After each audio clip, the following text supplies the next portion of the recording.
বিমানের যেটা নিয়মিত ফ্লাইট, যেটা কমার্শিয়াল ফ্লাইট, সেটাতেই উনি আসছেন এবং সেটা ল্যান্ডিং টাইমটা 11:55 ঢাকা বিমানবন্দরে। আমরা সিকিউরিটি টিমের প্রধান সহ ব্রিগেডিয়ার সান সহ সরেজমিনে বিমানবন্দরে যেখানে তিনি অবতরণ করবেন সেই জায়গা থেকে কিভাবে কোথায় বসবেন এবং গাড়িতে উঠবেন এবং সমস্ত রাস্তা যে দিক দিয়ে উনি এবার কেয়ার হসপিটালে যাবেন, ওখান থেকে বাসায় আসবেন এবং অন্যান্য অনুষ্ঠান আমরা যেটা করতে চাচ্ছি সেটা সময় মতো আপনাদেরকে জানাবো।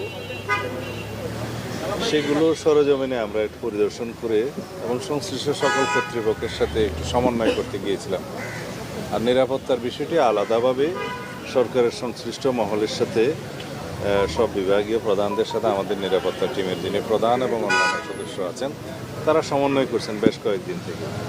সরকারের পক্ষ থেকে আমরা বেশ সহযোগিতা পাচ্ছি এবং আমরা সারা দেশের আমাদের সমস্ত জেলা পর্যায়ে, উপজেলা পর্যায়ে, ইউনিয়ন পর্যায়ে পর্যন্ত আমাদের সকল সংগঠনের, বিএনপি সহ সকল অঙ্গ সংগঠনের সকল নেতা কর্মীকে আমরা ইনস্ট্রাকশন দিচ্ছি কিভাবে তারা 24 তারিখের রাতের মধ্যে অথবা 25 তারিখের সকালের মধ্যে তারা আমাদের প্রিয় নেতাকে স্বাগত জানাতে ঢাকায় আসবেন।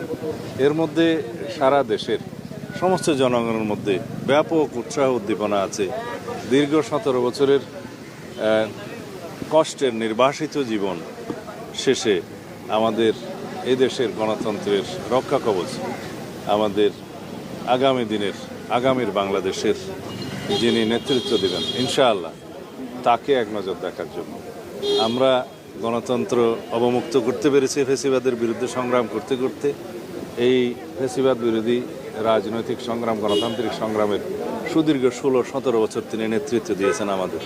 তো সুতরাং আমরা চাই যেন তার এই ঐতিহাসিক প্রত্যাবর্তন যেন বিগত 55 বছরের ইতিহাসে যেভাবে যা কিছু দৃষ্টান্ত আছে তাকে ছাড়িয়ে যায় এবং আগামী 55 বছরের ইতিহাসেও যেন সেরকম কোনো ঐতিহাসিক ঘটনা না হয়, সেরকম একটা আমরা স্মরণীয় করে রাখার জন্যই আমাদের সমস্ত আয়োজন হচ্ছে।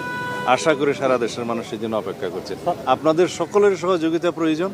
আমরা সময় মতো দেশের সকল media, electronic, print media, online media সহ সকলের সাথে এবং বিদেশি মিডিয়াও যারা এখানে কর্মরত আছে, কার্যকর আছে, তাদের সকলের সাথে কথা বলব।